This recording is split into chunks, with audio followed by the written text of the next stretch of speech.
Summer's here, and Nordstrom has everything you need for your best dress season ever. From beach days and weddings to weekend getaways and your everyday wardrobe. Discover stylish options under $100 from tons of your favorite brands like Mango, Skims, Princess Polly, and Madewell. It's easy too with free shipping and free returns, in-store order pickup, and more. Shop today in stores, online at Nordstrom.com, or download the Nordstrom app.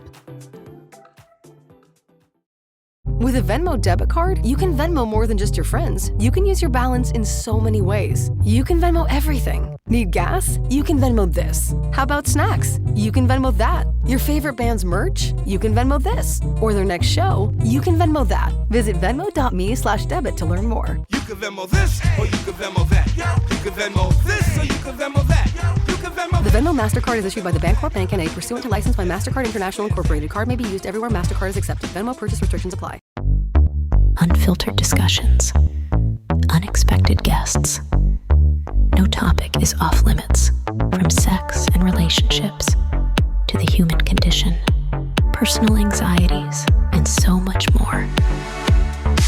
The only talk show of its kind in the world. This is The Last Show with David Cooper. Hello and welcome. Happy Friday. Hope you're having a nice kickoff to that there weekend. Welcome in.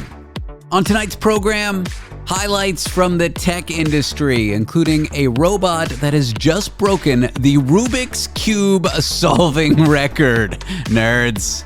How fast can a Rubik's Cube robot that solves Rubik's Cubes solve Rubik's Cubes? Faster than you might think. And the latest use of someone in the law industry using large language models, ChatGPT, to do their work and submit that work to courts, only to have that work have lies and hallucinations in it, like well-cited court cases that don't exist. What is going on? These are some of the stories we'll tackle in about 10 minutes' time when it's time for technology time.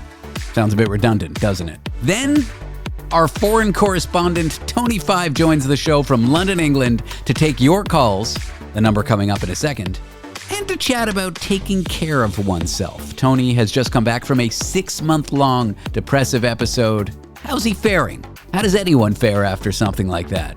That we'll tackle later in the hour. Great lineup tonight. We'll talk 15-year mortgages versus 30-year mortgages. I swear I can do serious stuff on this show. And much more. Let's dive in. Want to be part of The Last Show with David Cooper? Call us and join the conversation.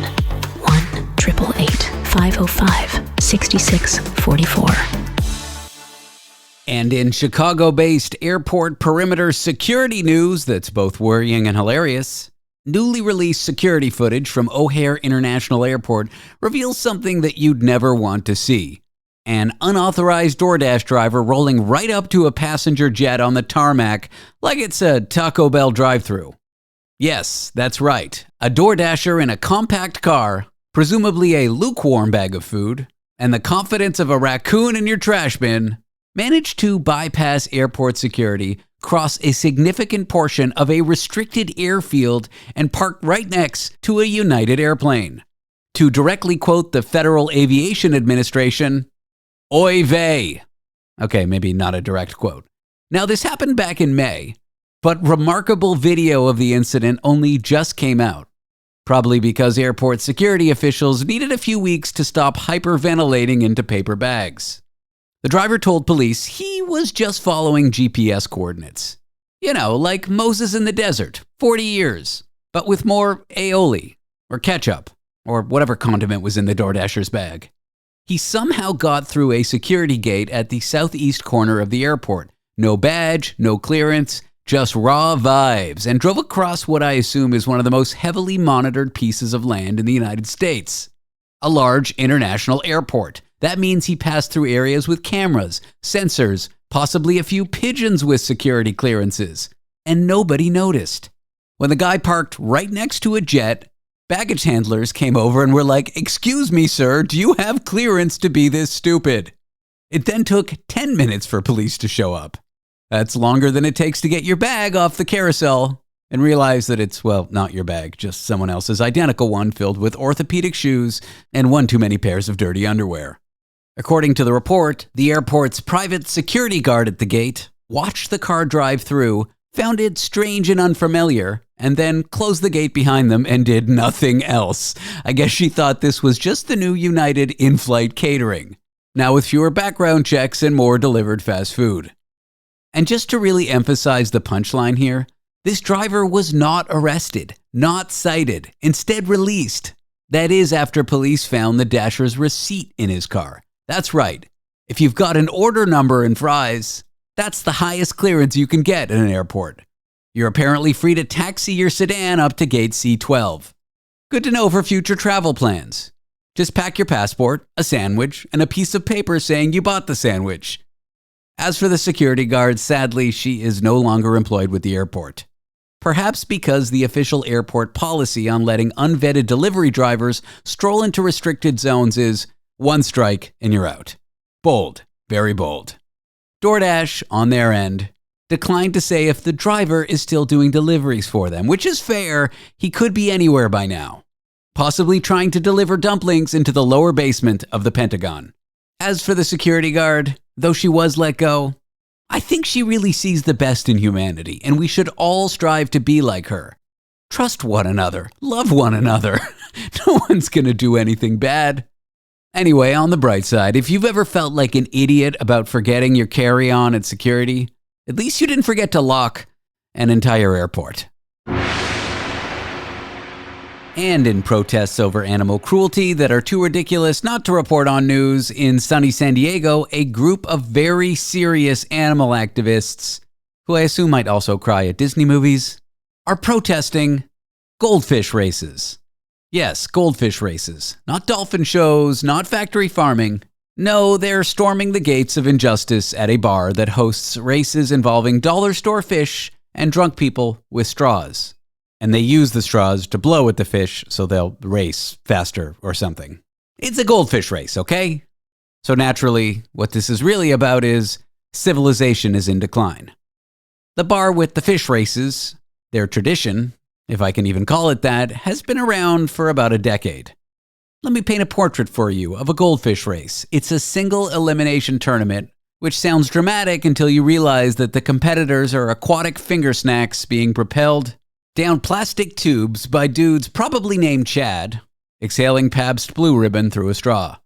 Okay, that example was maybe too complicated. The winners of these races receive an $80 bar tab. The losers, unclear if we mean the fish or the participants, are sometimes eaten. That's not a joke. Some people have tried to eat the fish that race. A couple guys at the bar interviewed about this story proudly announced they've raced weekly and sometimes work security at the event. Nothing says qualified for crowd control like recreational goldfish blowing. On to the protesters, not everybody finds this charming. Enter the founder of one Bold Activists for Animal Liberation group, who says this race is nothing short of fish torture. To his credit, it's hard to argue when your Friday night pastime is waterboarding a guppy for drink tickets. Let's go to this clip. Absolutely no need for this cruelty. There's other bar games to play. You could do arm wrestling events. You can bet on sports games. You know what? He might be right. Nothing says compassion like two drunk guys arm wrestling, tearing their rotator cuffs over who gets to not pay for their mozzarella sticks. Way more humane. PETA, of course, has jumped in because this is exactly their demographic. Coastal, buzzed, and morally conflicted about shrimp cocktails. One of their reps said, and I quote, "These fish aren't racing, they're panicking." I've dated people like that, desperately swimming towards the exit. I digress. One media outlet said the bar declined a request for comment, probably because they were too busy feeding the goldfish their daily ration of, "I can't believe this is real." And to that end, to be clear, the bar does insist that the fish are well taken care of. They live in a mini aquarium and are fed every day. Now, that might be living, but in goldfish terms, is it really thriving? It's like living in a studio apartment, and every few days someone screams at you through plastic tubing. Straws, because they blow through the straws of the fish to get them to go fast. The protesters, meanwhile, are gaining traction. They promise to show up every week until the bar stops racing these fish. which means the only creatures more exhausted than the goldfish are probably the protesters' friends who get dragged out there every Wednesday. But hey, maybe they'll meet someone nice. Maybe love will bloom over a shared megaphone and a laminated sign saying, "Stop torturing the goldfish." Or maybe it's just these activists' way of saying, "We've solved all the big problems. Time to liberate the goldfish." The latest industry news from the technology sector coming up on the other side of the break, including AI cheating getting so out of hand in schools these days that the old blue books that you had to write in during exams are making a comeback. Retro writing technology to fight, well, the new reality of education these days. Details of it all in just a few moments.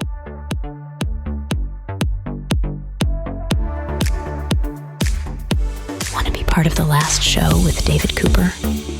Call us and join the conversation. 1-888-505-6644. Taste the forbidden fruit of knowledge. The last show with David Cooper.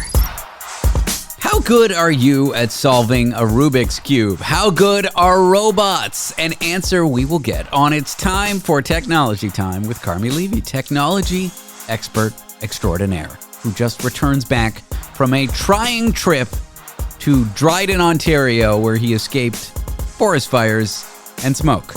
I'm glad you made it. Welcome. So am I. Glad to be back. Although I can't say the same for my lungs. I probably picked up a few cigarette packs worth of emissions while we were there. But sobering reminder that we live in a new era and we got to respect our forests, man. I lived in San Francisco during the Camp Fire in, was it 2020? Yeah. Oh, no. It was a couple years before the pandemic. Yeah, up to that time, it was the most destructive forest fire in U.S. history. It was horrific and awful, and you couldn't leave the house. But I gotta say, and I'm not advocating for people burning down forests at all. But I gotta say, there was something beautiful about the eerie, orange, foggy, smoky, ashy skies. It was surreal. It was like I was trapped in hell. It was like I was in a movie and hell had been unleashed in all its gorgeous, awful glory. Destruction in nature can be oddly beautiful. Oh, yeah. And it was such a weird time. I always feel weird saying it because in my spare time, some folks might know I'm a photographer. And so I often go out and shoot the sunrise and the sunset. And I'm really interested in just, really cool looking skies. And I've often said, forest fires make for incredible sunrises and sunsets. And I almost hate myself for thinking it because it's so tragic, yet it's you can't stop watching. It makes for, frankly, it saturates the light from a photographic perspective. They're some of the best sunrises and sunsets I've ever shot. And so, I don't know, like maybe when bad stuff happens, that's what we should be doing. We should be taking out our cameras. We should be telling the stories, and we should be appreciating what we have, because it can all be taken away in kind of a heartbeat. It can. I had a car back then, and in the morning, there was like so much ash on the car, you needed like a snow brush to clear off the windows. It was so... What an odd time. What a horrific fire. What an awful thing. But it's like on Planet Earth when David Attenborough narrates like a lion taking down a gazelle. It's horrific, but nature has an awesome beauty to its horrors, Yeah. And I think we need to remind ourselves that this is part of the cycle of nature. The problem here, it's just like flooding. Flooding has been happening since long before humans were around. Our problem, and in fact, our arrogance and perhaps conceit, is that we decided to build homes and businesses and cities in places where floods happen. And I think it's, you sort of have to think about all of the cities that we've built as well, adjacent to places that would also normally burn. This has been going on Earth for hundreds of millions of years, and it will likely continue for hundreds of millions of years long after we're around. So this is the way the planet works, and I think we have to get used to it, maybe be a little bit more aware of what's going on around us. That's not a bad thing. Awareness can go a long way. All right, well, this has everything to do with Rubik's Cube, so that sets us up nicely. And that transition, Carmi, is why I'm the best in the biz. I 100% with you there, David. Have you ever been at a party and then there's some dude who pulls out a Rubik's Cube and then he solves it like it's no big deal in like 20 seconds? Yeah, we hate those people. Yeah, they suck. As if everyone in the party is going to be like, wow, you're so smart. You're the king of the party. It's like, no, get out of here, nerd. We know you practice in front of a mirror 7,000 times. But humans, Rubik's Cubes, computers got to be better at it. Robots, though, they have to physically move them and such. How good can robots get? Well, they're way better than humans. So just to put it in perspective, the current world record holder, guy by the name of Xuanyi Zhang, he did it in 3.05 seconds. And now a group of students from Purdue University have just got the robotic world record in 0.103. So think about that. Computers can do it in 1/30th the time of a human. And I think that's pretty awesome. I don't know that there was an exact day that computer chess algorithms could beat the grandmasters, and now it's impossible to beat a computer in chess. I remember when Kasparov played Deep Blue, IBM's computer, and it was like he won one, he lost one. Now they're even better to the point where no grandmaster can beat it. It's kind of sad the day that comes when these complicated human game problems like Go. Yeah, which is apparently even more complex than chess. It's like chess cubed. Anyway, now a computer can beat the game Go against everybody. And I think these are good things. Like I think it's a good thing to pit computers against games that have vexed humans forever, because it provides an opportunity to, and you as a software developer appreciate this more than anyone else, to optimize code, to build new coding methodologies, to make the software better, make it more relevant and value added and effective for the rest of us. And so same thing with Rubik's Cube. And in a way, it's kind of sad that computers are now better and robots are better than humans at solving Rubik's Cube. But what we learn along the way, both in creating the software and evolving the algorithms and creating the machinery, the motors, the controllers that recognize sort of the opportunities in optimizing this equation, because that's really what it is. Those learnings can be applied everywhere else as well, and they lead to better robotics, better software, better artificial intelligence and machine learning.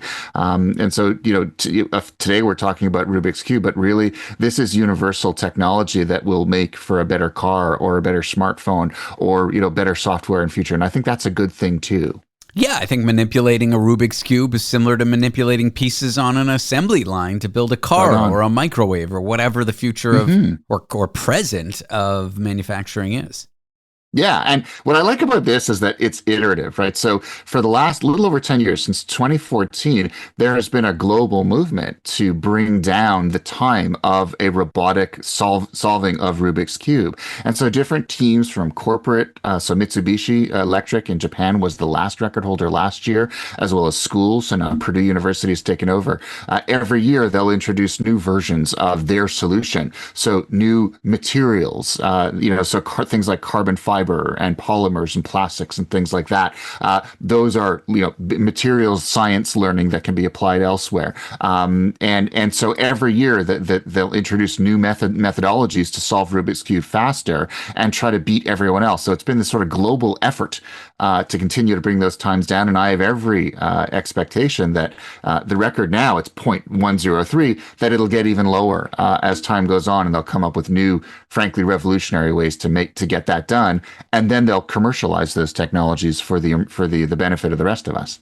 Carmi, moving on, ChatGPT hallucinates sometimes. You ask it to do something for you, it does it convincingly, but the sources that it cited maybe aren't real, or what it tells you is possible in a certain arena, for example, maybe computer programming, you can't actually do it. It looks plausible, it's not.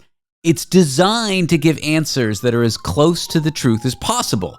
As a result, when it gives answers that are wrong, they still look as close to the truth as possible. That's fine for a bunch of things. What it's not fine for is citing legal cases in a court of law. And yet again, this has happened. Walk me through the story.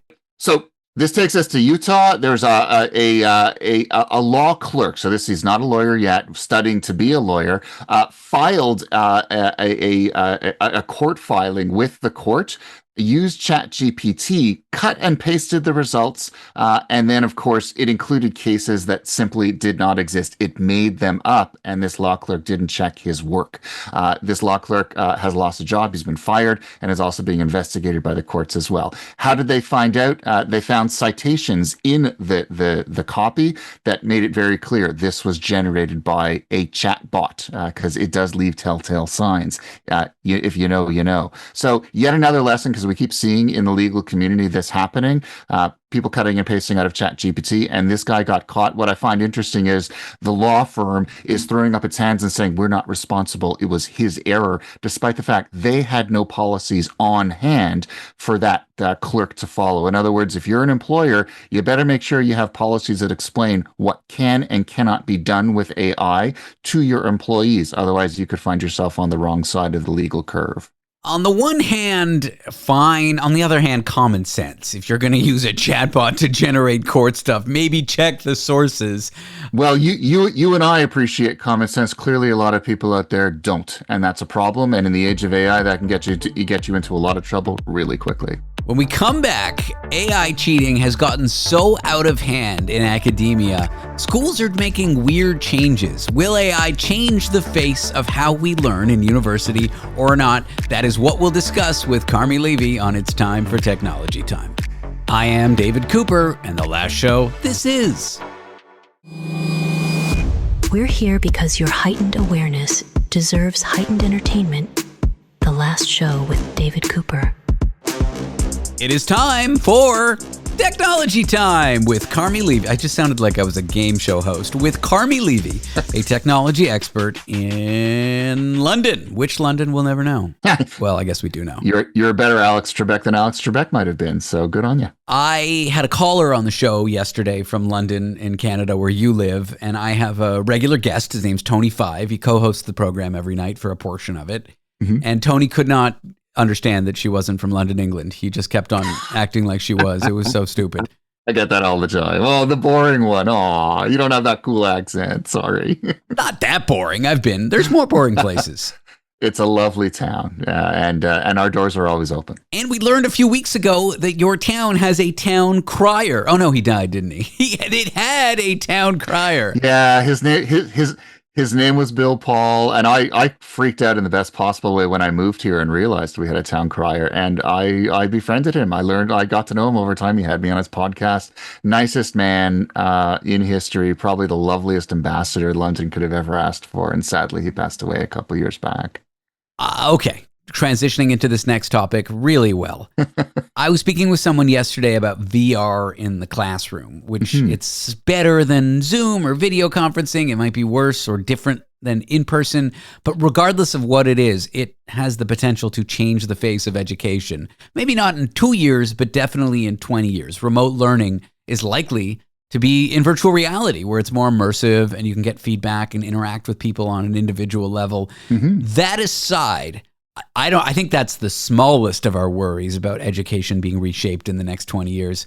Large language models are going to schools have not caught up, and most schools have no imagination for how to catch up, to catch students using this stuff to write papers or help them with assignments. And a little something called a blue book might be making its way back to some schools because of it. Do you remember blue books? Did they have them when you were in undergrad? They did, and I dreaded them because, I would write these, they gave them to you for an exam, and you basically had to write an essay in this thing, and if you filled up the blue book, they gave you another one, and by the time the exam was over, your hand was covered with ink, and I remember that. I can still feel a pain in my hand from that. I am not a long-form, longhand writer, and there's a reason why I switched to computers and keyboards as early as I did, and now we're seeing evidence from the Wall Street Journal. They started digging into sales figures for these blue books at various universities across the US, and they're showing double-digit increases in the sales of these things because the schools are recognizing that they've got exams. Students are using ChatGPT to fulfill the exams, and so what they're doing, if they're doing them remotely, so they're pulling the students back into exam rooms, and they're making them fill out these blue books. by hand. So can't really use a chatbot if you're being forced to use a pen and paper. They're going the low-tech route. And this is consistent across the U.S. In Texas, Florida, California, 30 to 50% increases in the sales of this Blue Book. There's one company that sells them, the official version. It's called the Roaring Spring Paper Products.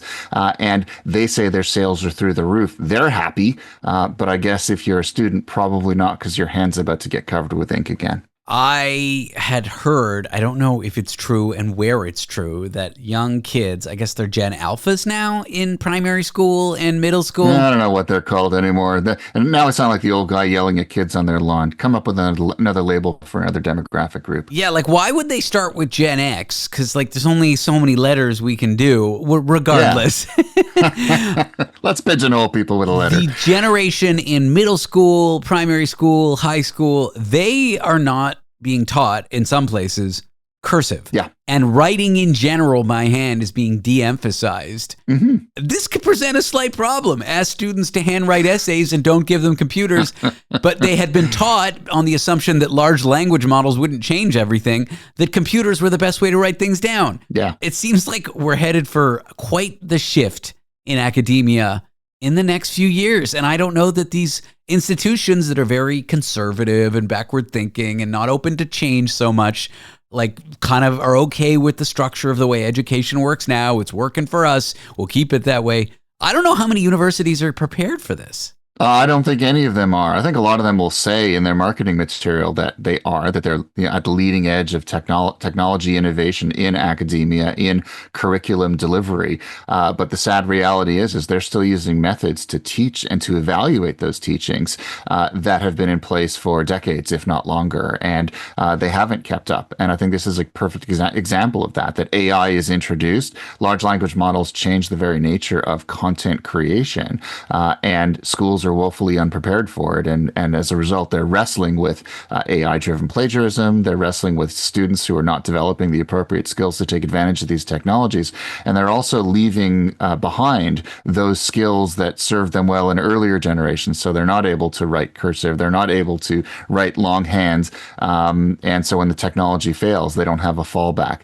It's a recipe for disaster. And I think, frankly, schools need to get with the program, and education ministries at all levels. It's not just a college and university thing. It's all levels from primary on up that need to ask themselves, are we ready for this technology age? And are we preparing kids appropriately, both for the technologies they use as well as, do they have a plan B when those technologies aren't available? Yeah. And like, how could we rethink teaching knowing that these tools are available and yet still making teaching a worthwhile endeavor where students learn to solve problems? Like, these are the big questions that are going to come up that I don't think we're ready for, because I don't have good answers. Everyone has their own theory on it, but like, what works? What do we know works? But regardless of what we think and what we can do, this technology is here and it's getting better, and it's going to and is changing things for the different. I don't know the better or the worse, but for the different.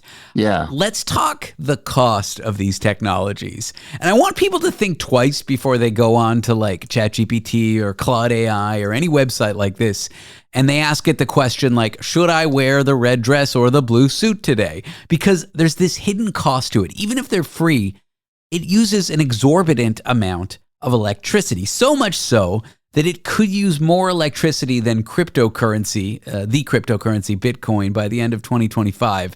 For those that don't know, Bitcoin, the last I heard, uses about as much electricity as the nation of Thailand.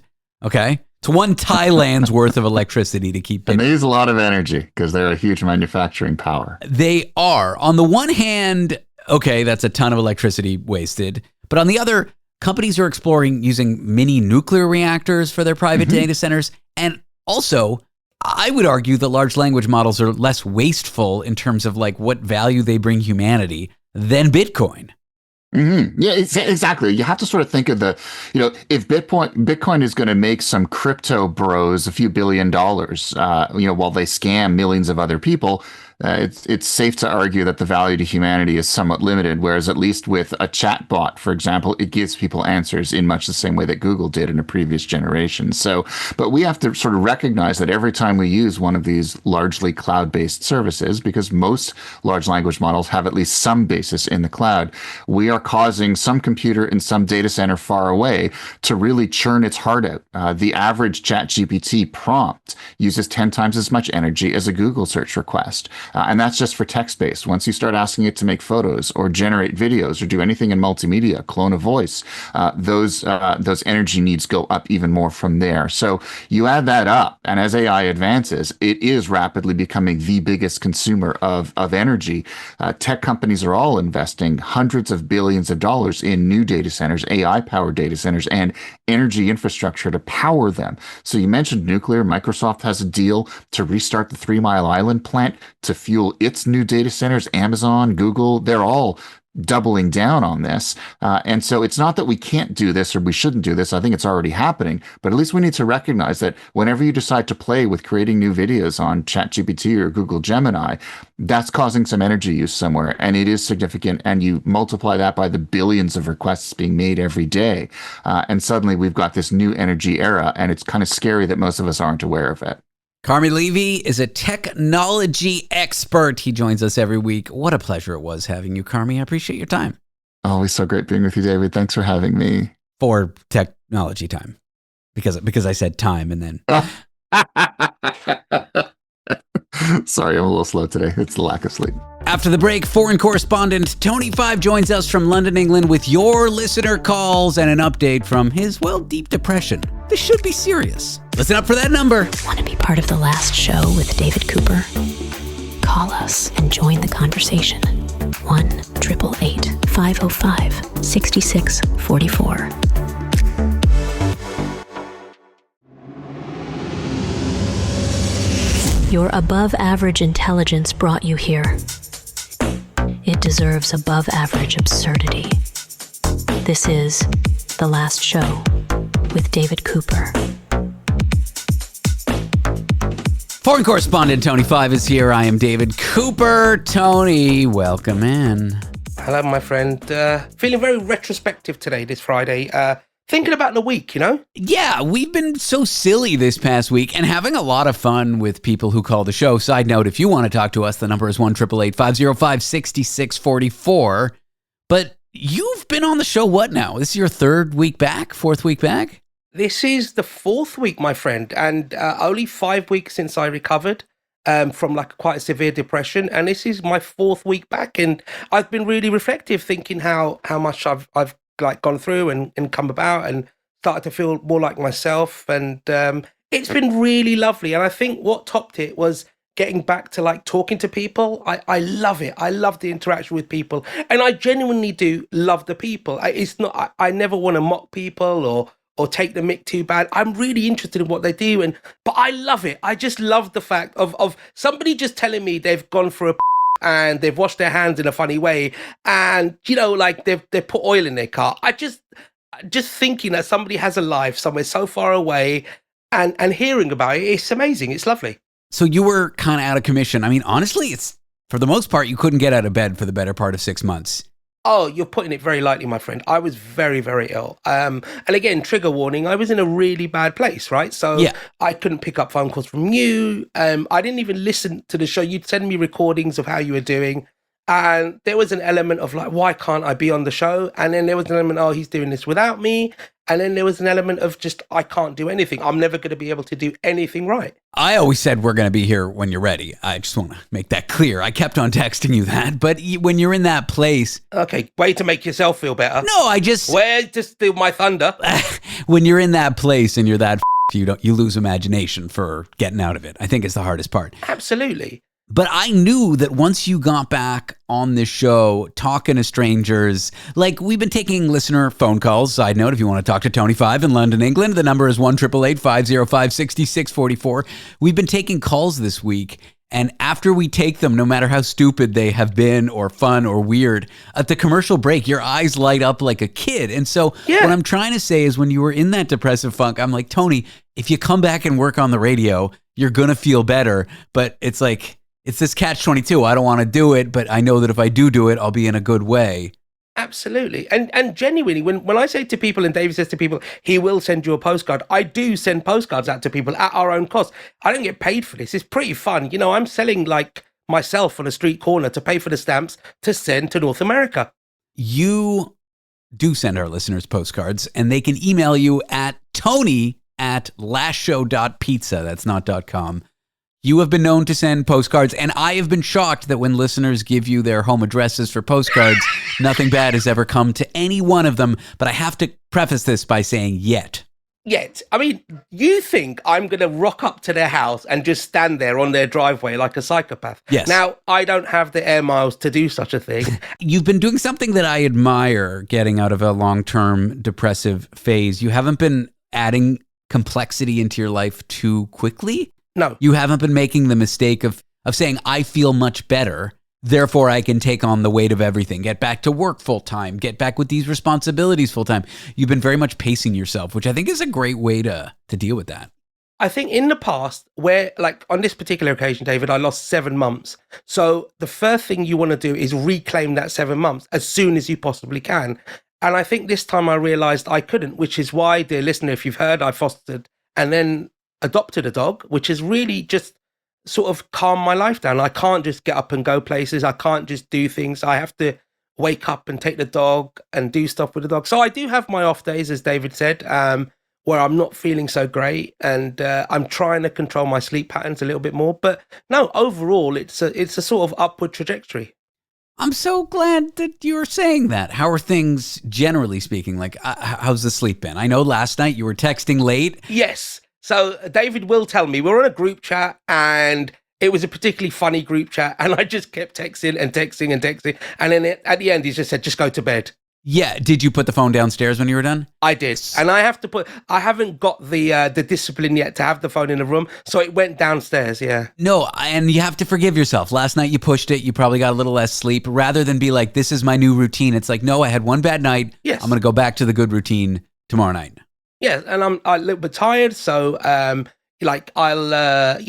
get an early night tonight. You know, yeah, it's cool. I call it the I'm a piece of alcoholic's trap. That rolls off the tongue, doesn't it? Well, yeah, it happened to me as an alcoholic. I was trying not to drink. And so if I drank one night, I would tell myself, well, I'm a bad person for drinking last night. I may as well drink tonight. You can't fall in that trap when you're working on your sleep hygiene. If you have a bad night, if you have a night where you pull an all-nighter, doom scrolling on your phone, don't say, oh, I screwed it up yesterday, I may as well screw it up today. Say, I screwed it up yesterday, I forgive myself. Today the phone goes downstairs and I'm getting a good night's sleep because it's important for my mental health.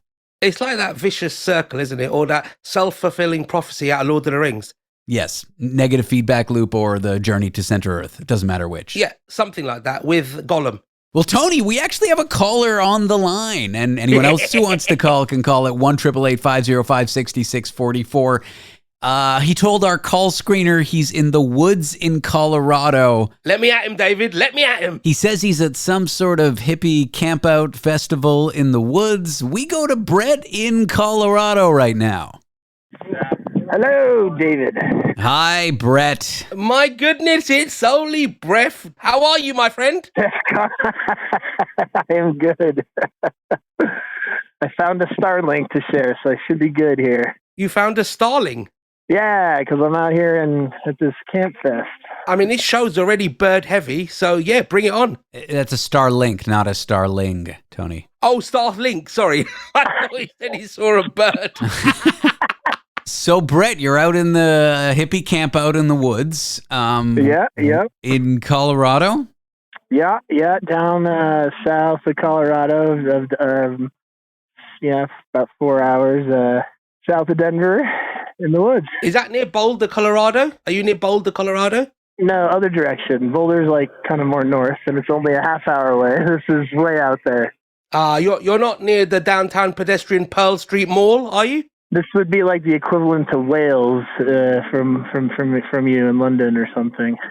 Because whenever I go there, I go to the Fisk Planetarium and Museum of Natural History. He just Googled Colorado, Bret, and now he's pretending like he's a tour guide. What else do you like about Colorado, Tony? There's a lot of things. I like the Trail Line Flat Irons, which has got craggy rock formations overlooking the city, David. Oh, yeah. Boulder. And what you particularly like is the average climate of... Well, I like the elevation of 1,655 meters, David. I mean, if anybody... David, it's 1,655. I don't like 66 or 64. It's always been 655 for me, okay? That's why Boulder has my heart, David. Yeah, Tony's giving you Colorado facts, Bret. How many people are there? Oh, man. Good question. I mean, how many is it adding to the total population of 105,898 as of 2023? He said he's not in Boulder, Tony. You're just reading off the Boulder facts that you Googled. Hey, how many people are at this event? Do you know? I don't know. Okay, well, we've got him as the informative one. Fantastic. But apart from the guy that has no idea... I want to say there's 10,000 is, I don't know, something like that. Yeah, he's at a camping festival, Tony. Wow. Well, Bret, I hate to be the bearer of, well, maybe good news, but we are out of time. Thank you for the call. Take care, Bret. Look after yourself, my friend. Cheers. Thanks, guys. Don't drink yellow snow. Oh, I think you just killed him. Bret, do you smell burnt toast? Everything okay? Everything's okay. Thank you, Bret. And there he goes, Tony 5, definitely a Colorado expert, and that's why he's here. In a few moments, someone who found herself with a daughter saying sorry too much. So she reflected, why do women apologize too much? And what does it cost them? And how to stop doing it? So that's what we'll explore in just a few moments. I'm David Cooper. This is The Last Show.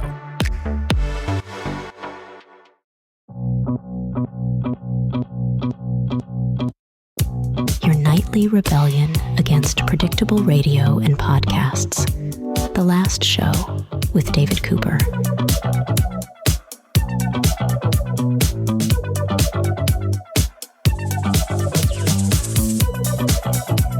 Your daughter sends an email to change her essay topic to the teacher. Should she start that email with sorry? If your gut says yes, what we're about to talk about might be for you. Why women can apologize too much, what it costs them, and how to stop doing it. I'm joined by someone who recently wrote on this topic. Her name is Esther Walker. She's a British journalist. Check out her Substack. It's called The Spike. Esther, welcome to the show. Hi, thank you so much for having me. As a Canadian living in the U.S., I get told by my peers I apologize too much. We are a nation that is stereotypically too apologetic. I know that's a side conversation that may not come up. Women can sometimes be told they say sorry too much. It's sort of this natural thing, isn't it? Definitely, yes. I definitely think that. And the example that I had of my daughter who is 14 and she was starting an email to her teacher about changing a persuasive speech topic. And the teacher had said to her, if you want to change the topic, then you can. And so she was emailing her to confirm that she wanted to do that. And she started with sorry. And I just thought, but what, that you've got nothing to be sorry for. And what was strange for me is that my daughter she's not a typically girly girl. She wears Timberland boots, come rain or shine. She wears, cargo shorts. She dresses like a scaffolder. I don't know if you know what if you have Yeah, we have construction workers in North America, Esther. But maybe you don't call them scaffolders. I don't know. No, we don't. Anyway, so she dresses like a construction worker or like an angry medical student, right? So she's not a super girly girl. So I just thought, oh my God, it's really weird how this gendered behavior has kind of crystallized out of thin air around her head. Anyway, I put a stop to it and I said, listen, you are not sorry. You are taking your teacher up on her very generous but perfectly reasonable offer to you. And you can be polite and grateful without saying sorry. And in my experience, in my sort of professional life as a journalist, particularly because I'm in a creative industry, I think that people generally, you do get a lot of men in creative industries doing this too, because they're so grateful to be pursuing their creative life, right? That they have to say, I'm sorry, please don't notice me or whatever. But the thing is that if you are going to pursue a creative life, you also have to be extremely competent and confident and professional. And saying sorry all the time makes you out to be like you're doing something wrong. Like, are you or aren't you? Like, have you completed this piece of work to the standard I require or not? And if you keep saying sorry, it sounds like you didn't. It's this very kind of not very confident thing that's ingrained in people. Why do you think women, especially young women, ones at a young age like your daughter, default to this apologizing in either neutral or even situations where they're empowered? I mean, in this situation, your daughter was empowered to change the topic of her writing. Yeah. Why do you think women do that? I simply do not know. I mean, I think but for me, I'm much older, I'm 45, and I grew up in an environment where, not explicitly, maybe implicitly, you were expected to sort of be just a bit more kind of quiet and subservient. But I just don't know where it's come from with my kid, because, she's been brought up by me, and I don't say sorry for anything. So I just don't know where it's come from. I think maybe. But I don't know, my son's gendered behavior. I don't think my son would start an email with sorry, and nobody taught my son to drive his fire engine up and down the kitchen walls when he was 2, going like, Nina, Nina. Like, nobody taught him how to do that. And I know this is super unfashionable, and I don't want to seem like an unenlightened person, but I do think just witnessing my 2 children growing up in a very modern household, a boy and a girl, the things that they do instinctively as boys and girls are sort of extraordinarily like trad in a way. Even though my daughter, she didn't want to play with dollies, she never had a pink phase, but there are some things that she does as a girl that are very genderedly female, like making herself small, quiet, unobtrusive. Where it comes from beats me. The best counter argument I can make is that it's anecdotal. It may be true for your kids, maybe not others. Whatever. It was your experience. Forget about where it comes from. Let's talk about the impact of it. Yeah. Over-apologizing can undermine people's self-perception, self-worth. There's some negatives here in doing that. People don't like you for it. And let me tell you why. It's because it's just an incredibly needy behavior. If you're saying sorry, you're reaching out for affirmation, right? You're reaching out, you're saying, I am sorry, please tell me it's okay. And that's exhausting for the other person. Say, no, it's fine. And after a while, you just think, oh my God, just get a grip. Why are you so sorry all the time? And you're asking for 2 things. One, what you're asking for literally, maybe in your daughter's case, to change the topic of an essay. And 2, you're kind of asking for absolution. It's like, no. Don't involve your teacher in sort of validating you that, oh, this frame, I need approval, I need to be absolved, I need to be forgiven. This kind of subtle second thing, it's like leave the other person out of it. It has a negative effect. It does have a negative effect, and it makes you look and seem incompetent, even if you aren't.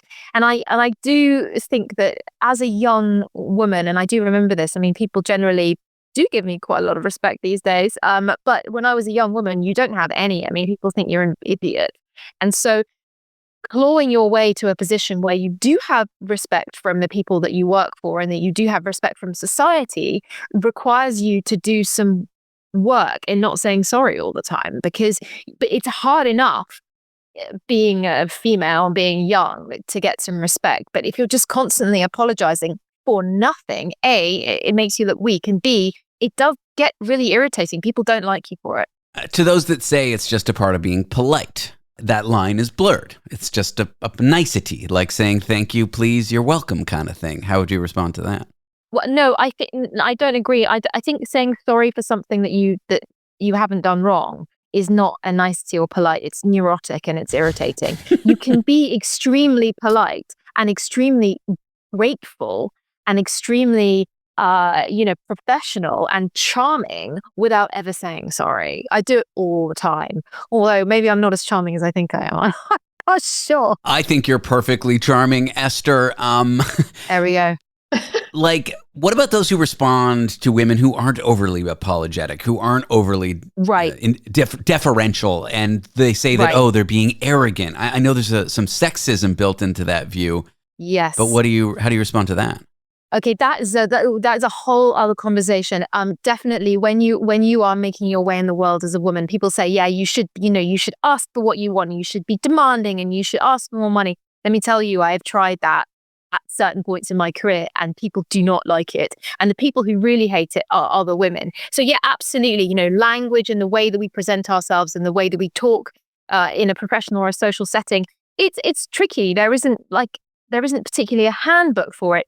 And you just have to see where the line is. But all I really mean is that so many people, men and women, particularly women, they do reach for sorry as a default. And I just wanted my readers to maybe stop and think a little bit about, is this the right moment for sorry?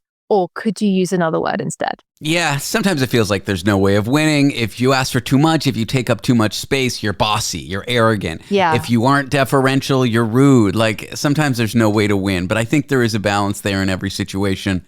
And maybe reaching for sorry, or sorry, as they say in the U.S., may not be the right thing. Sorry. Yeah, I feel like New Yorkers are like, I haven't spent much time in New York, but I feel like in New York, they have an admirable disregard for sorry. I don't know. You tell me. Yeah, New Yorkers we yell at each other, and then when the argument's resolved, we're friendly. We're in each other's face until we don't need to be. It's wonderful. It's horrifying. It's definitely not the British way. Esther, I am sorry we are out of time. I kid, of course. But I really appreciate you being on the show. Thanks for joining me. Thanks for having me. You can check out Esther Walker's writing on her Substack. It's called The Spike, and she is a British journalist. Up next, a weird rumor that's been circulating around, that it's cheaper to get a flight if you clear your browser history. Well, I can tell you clearing your history is a good way to hide something from your spouse. This trick might not work. Details in a few moments. Want to be part of the last show with David Cooper? Call us and join the conversation. 1-888-505-6644. The last show with David Cooper. Procrastinate your life away with us. Clearing your browser history might prevent you from getting in trouble with your husband or your wife, but will it help you score a cheaper flight? If it does not, why do prices seem to spike the moment you look for a flight? Today we're going to dig into travel's most persistent and misleading myth, that prices are individualized based on what you're searching in your web browser. I'm joined by Katy Nastro. She is a travel expert, though I'm not sure she likes being called that, and she's the spokesperson from going.com. Katy, welcome to the show. Thanks so much for having me, David. Yeah, the travel expert thing, take it or leave it. We gotta bust this myth. I've heard this from people, and I don't believe it myself because I haven't noticed any results anecdotally when trying it, that if you search for a flight many times, your computer is somehow tracking you. Right. And that's when the airlines know, hey, you've searched for this route 7 times in one day, I'm gonna jack the price. And somehow by clearing your browser history or doing it on a different device, the price will drop. This is a myth, right? It is. There has been no established report or evidence that suggests otherwise, although it can feel as though every time you go to search that price is magically just increasing because you've looked so many times. But I can say in certainty, going wouldn't exist. We run thousands of searches on the same routes in, a given hour at some points. And we have said in confidence that this is not a thing. You are literally watching airfare be volatile in the moment. It is one of the most volatile things that you can buy.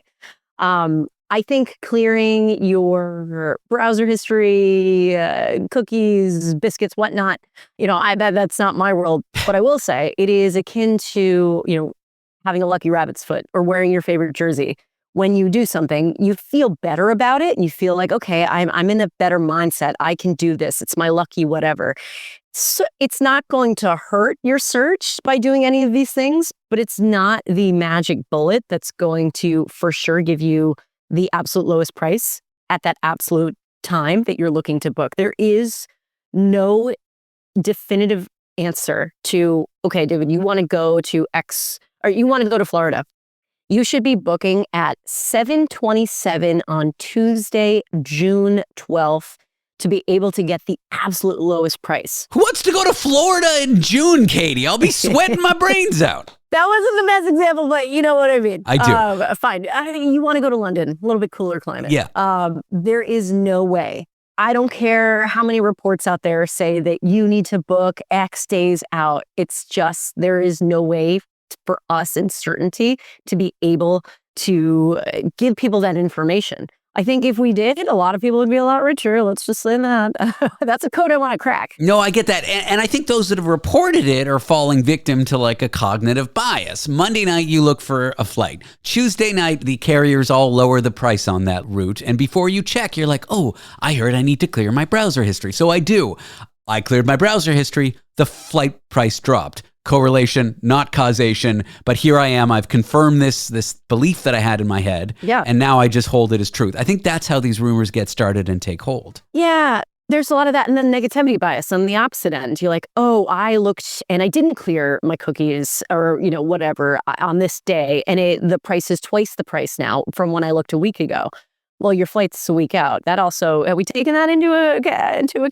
Probably not. So, we like to remember the worst, some more so than the best of times, especially nowadays when it comes to air travel, I think. People remember the worst flight that they've taken in the last year. They probably don't remember the best flight they've taken. Well, what flight is good? I mean, you're packed in there like sardines. Sardines, yeah. Even first class, like if I told you I had to trap you in a room and you'd have a wonderful seat and mediocre food, let's be honest, but you'd be trapped there for 10 hours, you'd be like, no, that's literal torture. But for some reason, because first class is better than economy, we think it's great service. It's not. Flying is terrible. It's the destination, not the journey when it comes to flying. Right. And it is funny, though. Back in the day, I think everybody thinks of the golden age in flying when there was actual catering and, you had the beautiful stewardesses and these little outfits and all of that. Well, I think people forget that flying was not as safe as it was. It's exponentially safer. There was pirating. There was smoking on airplanes. There were a lot of negatives that, again, where we tend to just sort of cast away because it feels as though today, people are packed in flights. There's more economy seats on most flights than there were decades ago. It is different. Can you say better or worse? I think different. I mean, to me, flying, unless you're like in the pilot's seat and you're getting to experience the joy of actually flying a plane, it's not my thing, but whatever. I will say, though, in terms of affordability, we are actually in the golden age of cheap flights, and it is so much more affordable to fly these days than it was, decades ago, Sure. The 1960s, 70s. My gosh, like you had to have some money to be able to buy an economy ticket. I think we forget about that, especially with inflation. Airfare's down 8% year over year. It is one of the best summers to fly, just in terms of what we're seeing in the market. Sure, I already have to take out a second mortgage on your house to fly on the Concorde jet in the early 2000s. Let's talk about these early 2000s, because I feel like 90s, 2000s, there was loopholes. There were certain tricks. If you knew them, you could get a good fare. But now airlines are using these highly sophisticated computer algorithms to price things to maximize profit. And it's really hard to know a few tricks or game the system these days, but there must be some general rules for how to get cheap flights. Yes. My question for you, knowing that I'm going to be traveling in a few weeks, what are they?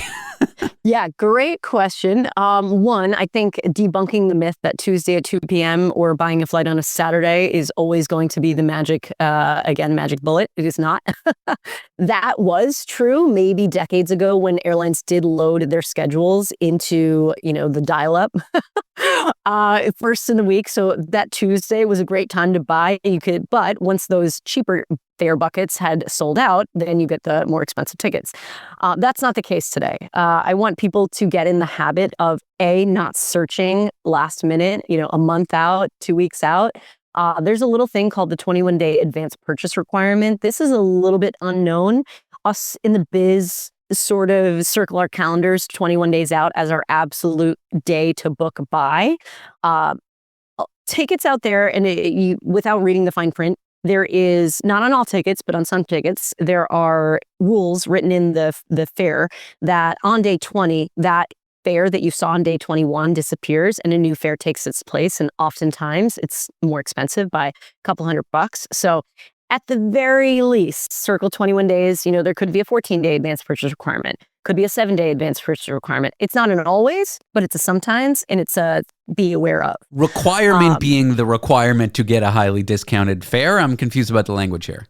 Oh, so to get this fare, Got it. there has to be advance purchase. So it has to be purchased in advance. As well as, I think everybody assumes that, again, there's no perfect day and time to book your flight, but there are days to travel on, which typically see, less travelers. Tuesday is the least traveled day out of the week. That is plain and simple. That's data that's publicly available. We typically find that airfare is cheapest, or you can get a cheaper flight by being a little bit flexible in when you fly. So if you fly out on a Tuesday, come back on a Saturday, fly out on a Wednesday, come back on a Saturday. You really want to avoid those Monday, Friday, Sundays. Sunday, absolute worst day. Especially when it comes to holiday travel, we typically find that the Sundays after holidays are gangbusters in terms of how many people come through security board a flight. So if you can avoid those days and be a little bit flexible, that is going to be like a tool in your pocket, as well as searching one ways for domestic travel. I think a lot of people are just so conditioned to only look at booking with one carrier, round trip, okay, it's booked, that's the price. Oh, well, take that step further and actually don't start your search with round trip, start your search with 2 one-ways. But this is only on domestic flights. Yeah, international, sometimes the one way is more expensive than the round trip. Well, that's due to a lot of different factors, mostly due to the fact that in certain airports, especially in the UK, you have different taxes and fees that come along with that type of that international ticket. So again, just start your search 2 one-ways domestic travel, international. It really pays to try to not book last minute. Katy Nastro, a travel expert, a spokesperson at going.com. Katy, thanks for chatting with me and debunking this myth and discussing ways to get cheap tickets. Thanks so much for having me. It may surprise you to hear that young people these days are sometimes taking less money at work for a job that provides more work-life balance. What's going on? And is this a symptom of economic distress? Answers with an economist on the other side of the break. I'm David Cooper. This is The Last Show.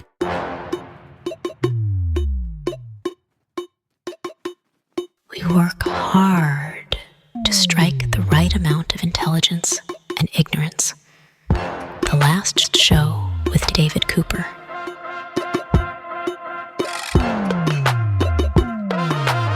Would you take less money for a better work-life balance? Would you take less money to work at a place where you felt your career could grow more? And if so, how much? That is what we are going to discuss with senior lecturer in economics at Concordia University in Quebec and sports economist Moshe Lander. Moshe, welcome in.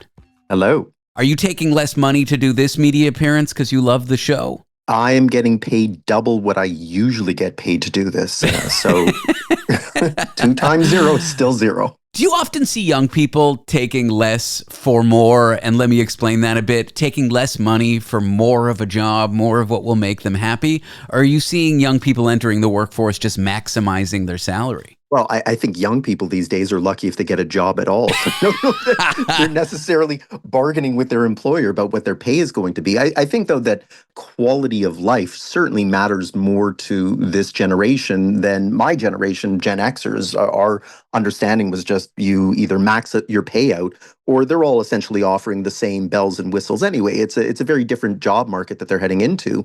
I think if young people are looking for that trade-off, the important thing to recognize is there is a trade-off. If you want a greater work experience, then it probably comes with less money. And that's exactly it. It's that if they're offering you a bad workspace, they have to pay more. I remember when I was working in government that they always used to sell me on that the greatest thing of working in government is the pension. That should tell you about the quality of the work experience if the best thing is 30 years off into the future. And I think that younger people have maybe picked up on that and realized that, hey, maybe this trade-off is worth having for now, maybe not at some point later in the future. And who knows what's going to happen with your pension? If the political tides blow in a direction, you could see like companies being able to get out of their commitment of pensions. Who knows what's going to happen in the next 30 years? And that's certainly true in the private sector. The public sector at least could conceivably say that we can always have unlimited ability to tax our future citizens to make sure that you get your pension. But a private company could be bankrupt tomorrow. And if they go bankrupt, then all pension bets are off. And so there's nothing that guarantees the money is there. But look, if you want to be able to work from home, or if you want the ability to have rest spaces or flex time or childcare on site or whatever it is that you might be looking for, any reasonable business is going to say, look, you can have those things, but we're going to claw it back in what we pay you. And so the overall compensation in terms of, let's say, happiness, however you want to measure it, should be the same. It's just, are you getting your happiness from your paycheck, or are you getting it from these ancillary things that make you feel productive at work? I think there's two pillars of conversation here. Would you take a better job for a better work-life balance? And then would you take a job that you think you have more room for growth at a lower salary, both at a lower salary? I found myself in this situation in 2012. I wasn't always in media, Moshe. My career transition into media, my mother describes as me hating money, but I used to work in the tech sector in Silicon Valley. And my first job in the Bay Area, in the San Francisco Bay Area, there was an employer that was going to offer me a little more that I didn't really see much room for growth. And I was really debating taking it, because how could I walk away from a little more money? But I spoke to everyone who kind of was my mentor at the time. They were like, take the job that you like, take the job where there's room for growth. It was one of the best decisions I ever made, but it was kind of hard to make. It is kind of hard to walk away from a little bit of money. Especially once you have the taste for money. It's something that I always say to my students. You know, they're always in a rush to get out into the workforce, and they think that it's going to be an amazing experience, and they're just here passing time in school. And I say, listen, in school, you can get 2 out of every 5 things wrong, and they'll still hand you a degree and call you a success. You get 2 out of every 5 things wrong, whether it's in Silicon Valley or at Starbucks, you're fired. But, you know, the thing is, when they say, well, I'm just going to take a year off to go see what it's like, I just wave goodbye and say, why are you going to come back? Why are you going to go back to being a starving student once you get a taste for a biweekly paycheck? So even for somebody who's been in the labor force for some time, once you get used to higher income, your lifestyle adjusts to that higher income. And are you prepared to go back? You can call it whatever you want, work-life balance, or just you need to be able to turn off once in a while, or whatever it is. Sometimes that's really hard. And especially if you've taken on a lifestyle that necessitates that income, it might even be that you want to do it, but you can't. Starbucks, you are allowed, it's kind of expected to spell everyone's name wrong on the cup as a joke. So you're actually allowed to make 5 out of 5 mistakes, but that's besides the point.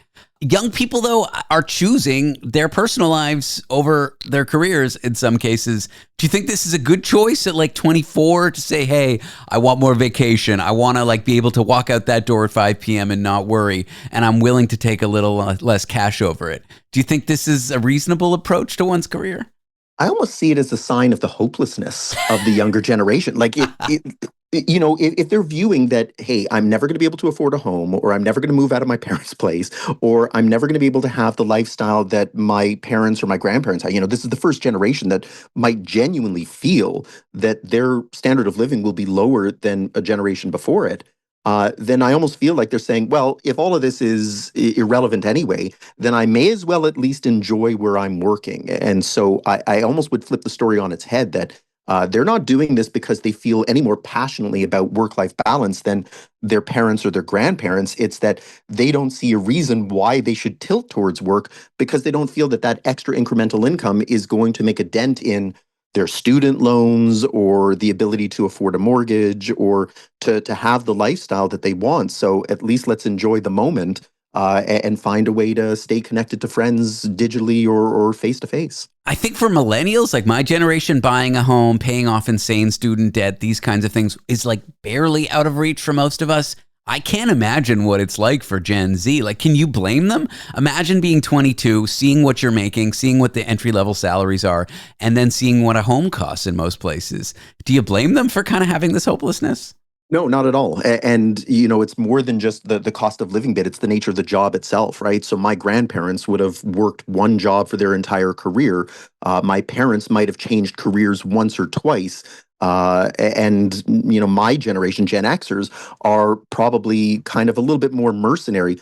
But I don't think Gen Z is even mercenary. I think it's merely a matter of, if somebody winks at them, then fine, you take the job for now.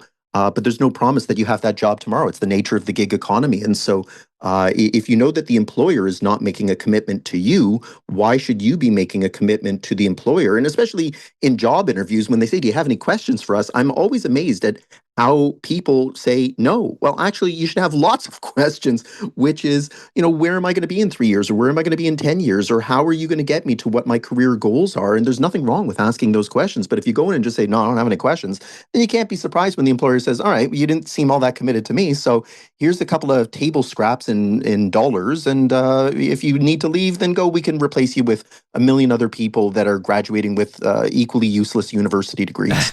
Or maybe AI. Yeah, if your default to do you have any questions for us when you get asked in the interview is not knowing what to ask, like practice for a question like that. It surprises me how people don't rehearse or tackle practice questions before they go into interviews these days. But I know that's a different conversation for a different day.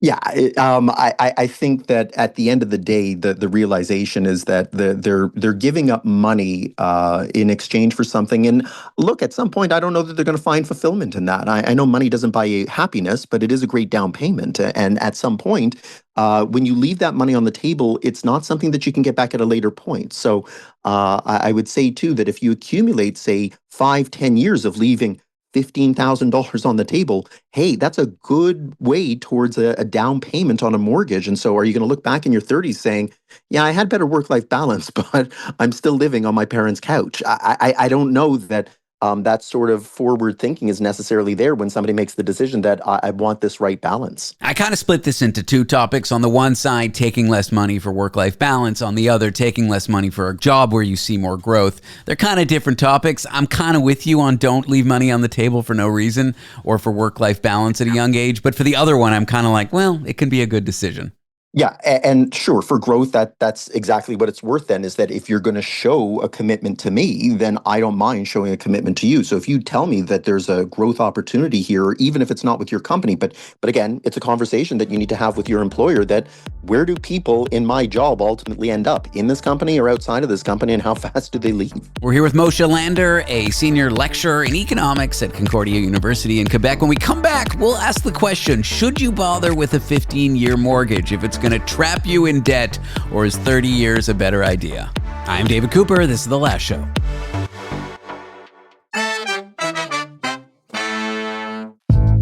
The human algorithm, where emotional inputs create unexpected outputs. The Last Show with David Cooper. Dave Ramsey, an opinionated broadcaster, has told the public never to take out a 15-year mortgage. And the internet is a little bit upset about it. He's getting roasted. And to discuss, we are joined by senior lecturer of economics at Concordia University in Quebec and sports economist Moshe Lander. Moshe, welcome in, my friend. Hello. Okay. 30-year mortgages, I always thought, were the rule. We shouldn't consider anything else. What's your take on this? And do you think those who take out earlier mortgages or shorter time period mortgages are making a mistake? So look, if you want to buy a home, it's very unlikely that you have cash in hand to buy it outright. So you're going to need to take out a mortgage. And so the consideration that you have to balance then is that the longer the term of the mortgage, the lower the mortgage payments, which could mean that there's more discretionary spending for you to live your life.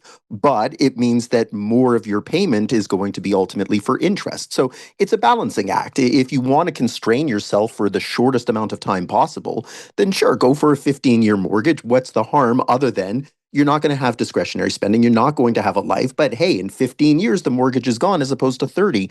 So it's that trade-off. I think maybe what he was trying to say a little bit indelicately was don't go for those 30 years because, yes, it might leave you discretionary spending, but you're going to spend the better part of your working life paying interest rather than the principal itself. 30 years is a long time. Like in my mind's eye, I can't really picture where I'll be at when I'm 68. But 15, it feels like wow, I could have this asset that I could then sell off for potentially a lot of money.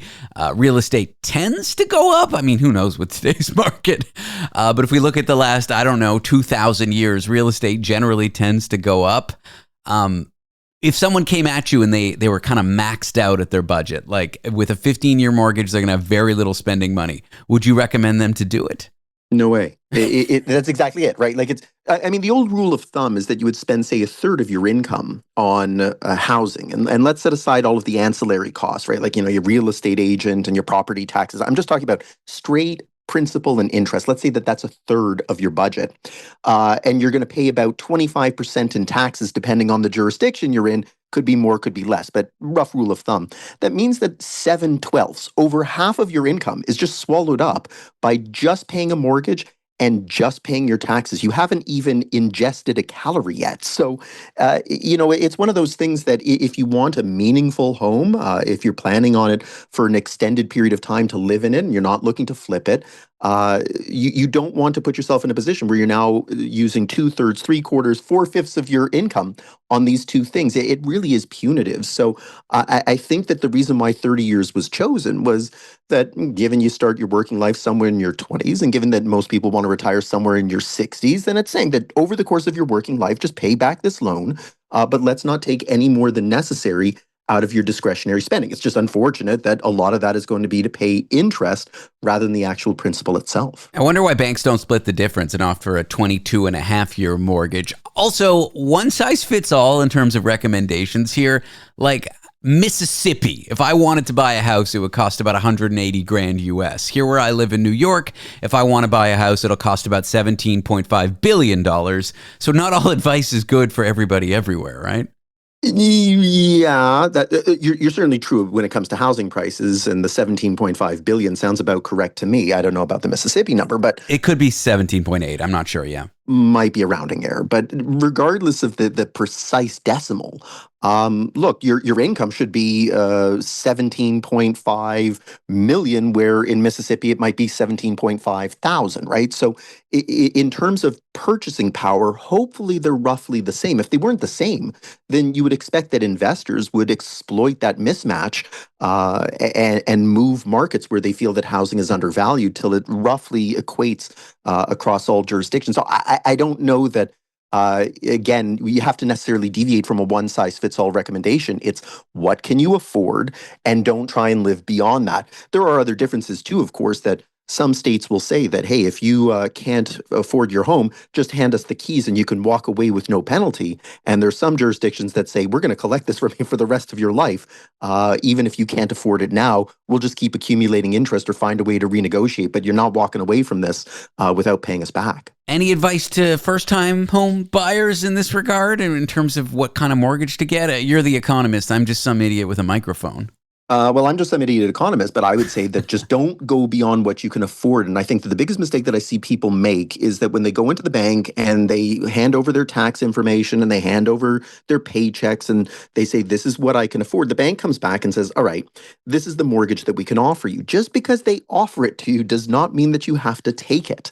And I think that what happens is, especially when you're in a down part of the interest rate cycle, what you can theoretically afford goes up, but you're not factoring in that somewhere over that 15 years or 30 years, interest rates will go back up again. And so are you going to find yourself with either negative equity, or are you going to find yourself with a payment that is beyond your capacity? And especially for younger people, what is your earning potential? It's not like you get hired for life now. If you're working in a gig economy where your job is here today and gone tomorrow, you don't want to take on a mortgage where in 6 months' time you're saying, I can't even afford the simple payments that I had. So always make sure that you feel that you can afford this and it's not going to put undue strain on you unless you're really passionate about that home and you're really prepared to do what's necessary to make sure that you're going to make those payments no matter what. Let's talk about going into the bank and talking to them, because when they give you a number, they're not really telling you whether you can afford that. It might feel like they are, but they're telling you that's the amount they think they can make the most off you. Yeah, or at least this is the maximum amount that they are comfortable lending you with reasonable probability that they'll get paid back, right? It's a business model on their end. So that's what I'm saying. If they say that, hey, you qualify for $1 million mortgage, that doesn't mean that you have to take $1 million. You can say, look, I only want 750,000. And when they say, well, this gives you 250,000, you can do renos and you can upgrade and you can use it to go take yourself on a trip. And yeah, you can do all those things, but you're taking on debt and you're committing yourself to 15 to 30 years of repayment. And that's where I think people make the mistake, is they say, well, the bank told me Yeah, the bank told you the maximum that they're willing to lend you, but you need to be able to come back and have done your homework and say, well, this is all I need. And there's a difference between those two numbers. And I think that people sometimes make that mistake and realize 5 years in that maybe this was too much to take on. It's a weird phone call, that first one with the bank when you're buying a house for the first time. Like, you don't know what you're doing, and there's these numbers floating around, and numbers get thrown around that just seem like insane to you. They have 2 more zeros than you've ever seen before. Any advice for people going into this and they've never shopped for a mortgage before, they're buying their first home? Do your homework. Make sure that there's a relationship. I think that if you're going to deal with a bank for 30 years, you better have a relationship with them. If not a pre-existing one, then you should feel comfortable with them. And I think a lot of people go into the bank feeling intimidated and bullied and insecure about themselves, and not realizing that the bank, yes, are professionals. They, in theory, should know what they're doing. But if you don't get a vibe like, hey, this is somebody that I can work with, this is somebody that I feel that I can pick up the phone and talk to them about whatever it is that concerns me financially, then go somewhere else. And the cool thing is that there are so many banks out there that want your business. Shop. It's no different than buying a car or buying a laptop or buying a coffee. Make sure that you feel that what you're buying or what you're doing business with is what's best for you. And same thing, if they offer you terms that you don't like, you're making a 30-year commitment. It's kind of no different than a job interview. If you don't like what they're offering you, you can always say thanks, but I'll just shop around. And unless it's the dream home is there right now, and you better make a deal in the next 24 hours or you're going to lose it. I don't think that there's any reason that you need to rush into a bad deal. I think no deal is better than a bad one. Yeah, I know this sounds silly, but I think I needed to hear it. Like, you don't have to go forward with the first bank you talk to, not even the first banker at that bank or mortgage person at that bank. And I don't know. I think people don't realize that. I know it sounds like really simple advice. Yeah, it's intimidating, and especially the first time around. Moshe Lander is a sports economist. Hockey, there I said it. We covered something to do with sports, and he's a senior lecturer in economics at Concordia University in Quebec. Thanks, Moshe. Appreciate your time. Anytime. That's the show. Thanks for tuning in. If you want to be a part of it, give us a call, even if we're not on air. Leave a voicemail, 1-888-505-6644, 888-505-6644. Check out our podcast at www.lastshow.pizza. That's .pizza, not .com. I'm David Cooper. We'll be back on Monday. Thank you for tuning in. Probably.